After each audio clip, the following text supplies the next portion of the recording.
Fala galera, beleza?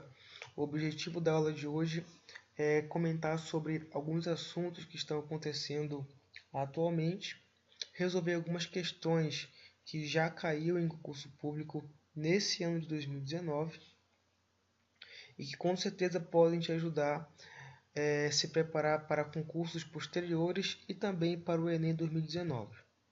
Ok? Concurseiro, vamos lá, vestibulando, vamos resolver essa questão do CESP, que caiu esse ano, para analista administrativo de procuradoria. Diz assim: acerca de temas da atualidade que envolvem o Brasil e o mundo, julgue o item seguinte. Com a participação no Fórum Econômico Mundial, em Davos, na Suíça, o Brasil firmou importantes acordos bilaterais com países estratégicos. Bem, isso aqui é uma questão típica do CESP. Ela põe um item e ela quer que você julgue se esse item ele está correto ou ele está errado, beleza? Mas aí eu vou falar um pouco sobre o que seria esse Fórum Econômico Mundial.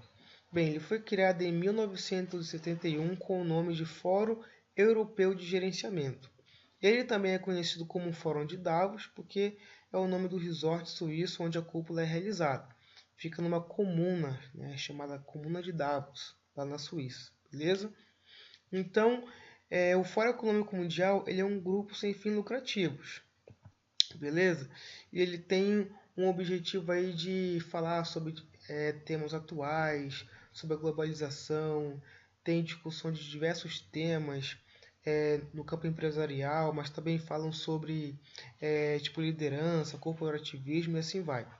Então, lá, né, todo ano, no período de janeiro, acontecem reuniões de grandes líderes, conferências, possíveis acordos, encontros diplomáticos, jantares, festas e assim vai. Então, esse ano de 2019, mais de 60 governos, líderes mundiais, investidores e até celebridades estiveram presentes no Fórum Econômico Mundial. Beleza? O que ocorreu agora em 2019 que eu posso colocar em destaque e que pode cair em possíveis questões de atualidade? Teve uma coisa bem típica desse ano, que falou que esse ano lá o fórum não teve a presença de presidentes como o Donald Trump. É uma informação muito interessante, que ele cancelou a ida de toda a delegação dos Estados Unidos. Também não compareceu ao Fórum Econômico Mundial o francês, o presidente da França, Emmanuel Macron, o argentino Maurício Macri e o chinês Jiang Jinping, beleza? Agora, a novidade, foi a primeira experiência internacional do presidente Jair Bolsonaro. Ele também levou consigo o ministro da Economia, Paulo Guedes, o ministro da Justiça, Sérgio Moro, o chanceler Ernesto Araújo, o seu filho, o deputado federal Eduardo Bolsonaro, o governador de São Paulo, João Dória também foi, e o apresentador de TV, Luciano Huck. Beleza? Eles foram lá para o Fórum Econômico Mundial. E o discurso lá do Jair Bolsonaro foi em torno de 6 minutos. Você tem que dar uma lida lá sobre o discurso dele.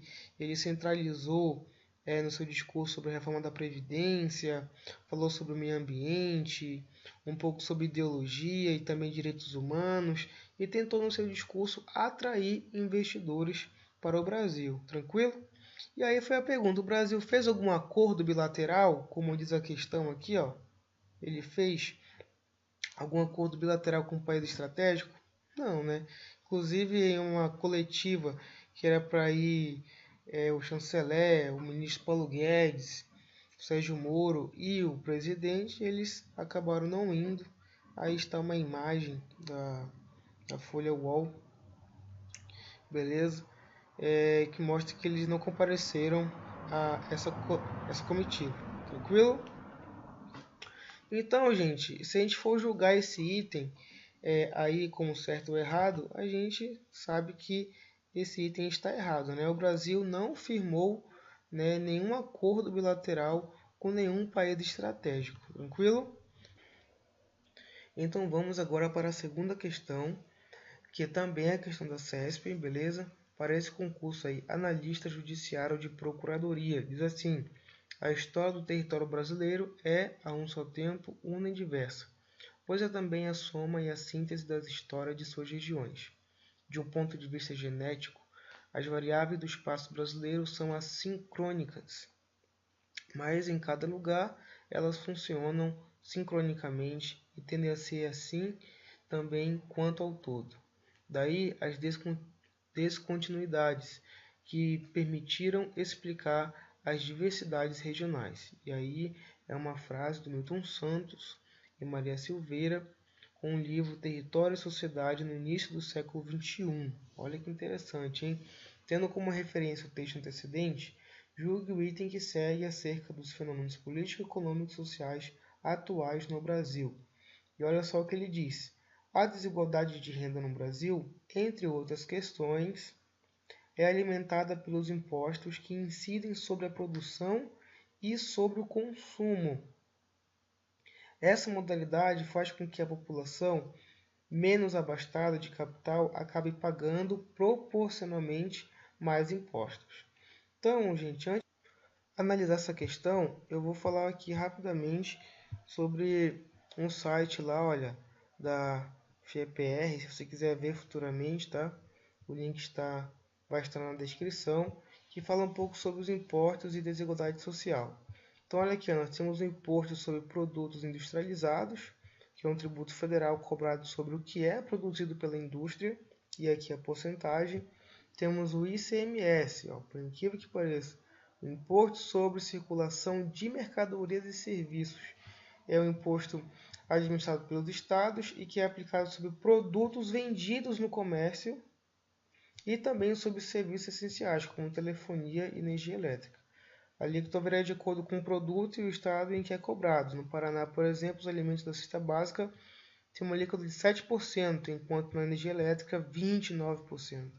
Então temos imposto sobre a mercadoria que é circulada dentro do território nacional, sobre o serviço que é prestado, e também tem um imposto sobre a nossa renda.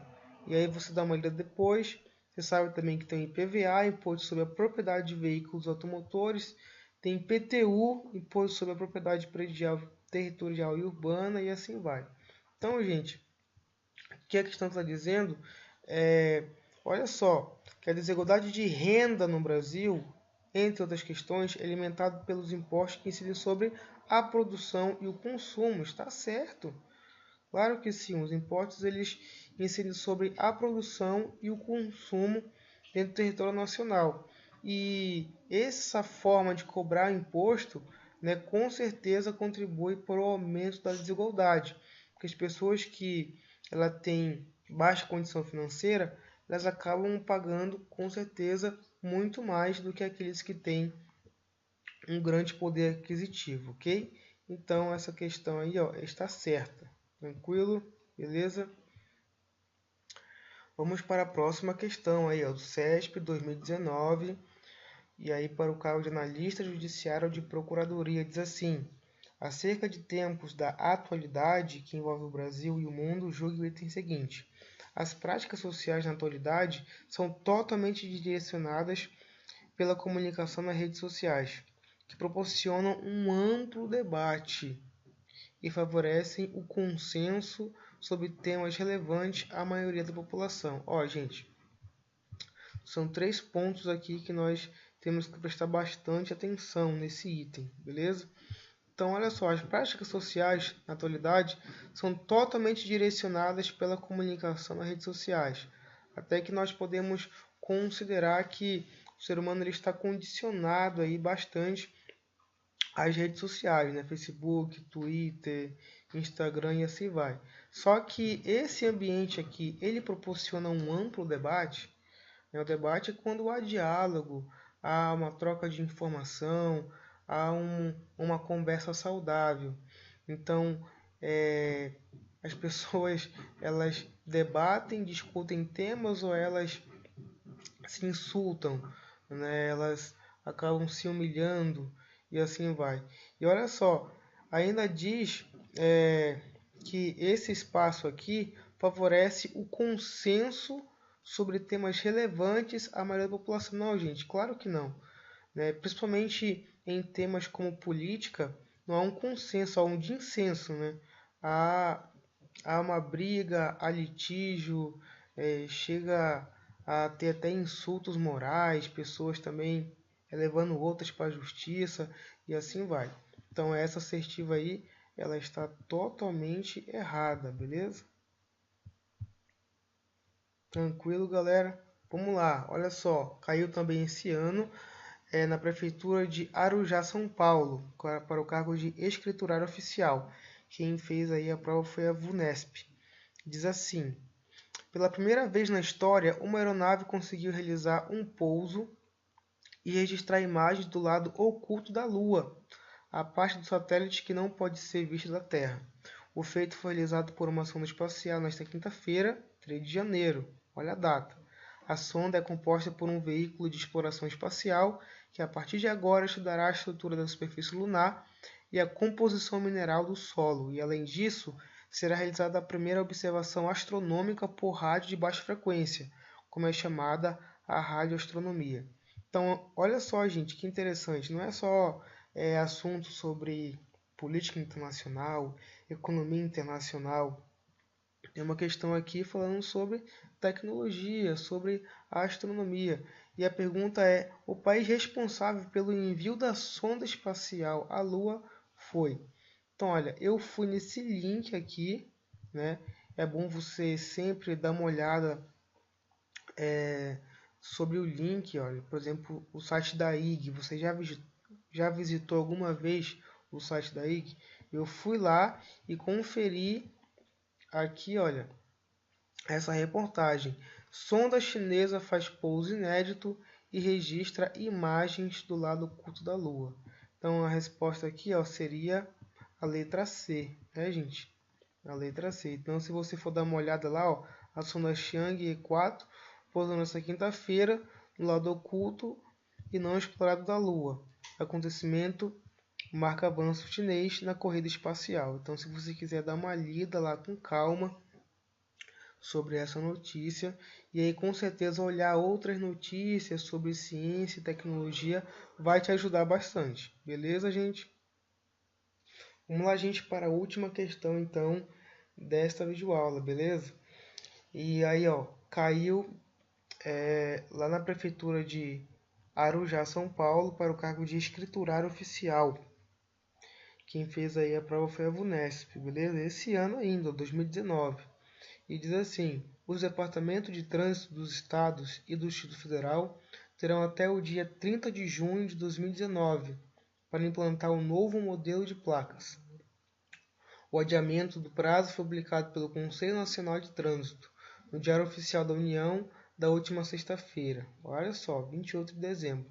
No início de dezembro, o Conselho havia alterado as datas de implantação e determinado que alguns estados teriam até hoje, no caso, no dia da reportagem, dia 31 de dezembro, para implantar o novo sistema de placas.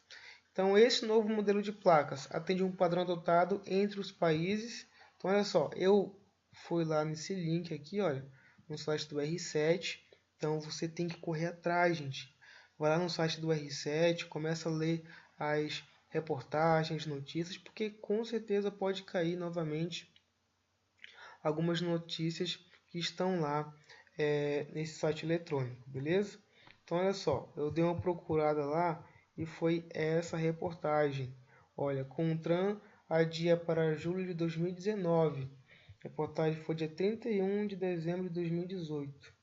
E aí ele aborda alguns pontos. Olha, o primeiro é que esse artigozinho aí, ele fala que essa é a quarta vez que o Brasil adia o cronograma de implantação das placas, que já são utilizadas na Argentina e no Uruguai.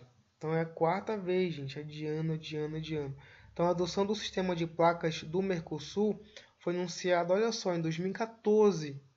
Deveria ter entrado em vigor em janeiro de 2016. E aí, em razão de disputas judiciais, a implantação foi adiada para 2017 e depois foi adiada até a alteração promovida no início de dezembro. E aí depois falou que a justificativa foi a falta de integração do sistema dos estados.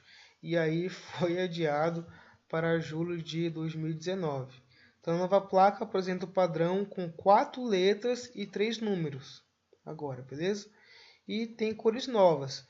Preta para veículos de passeio, vermelha para veículos comerciais, azul para carros oficiais, verde para veículos em teste, dourado para os automóveis diplomáticos e prateado para os veículos de colecionadores.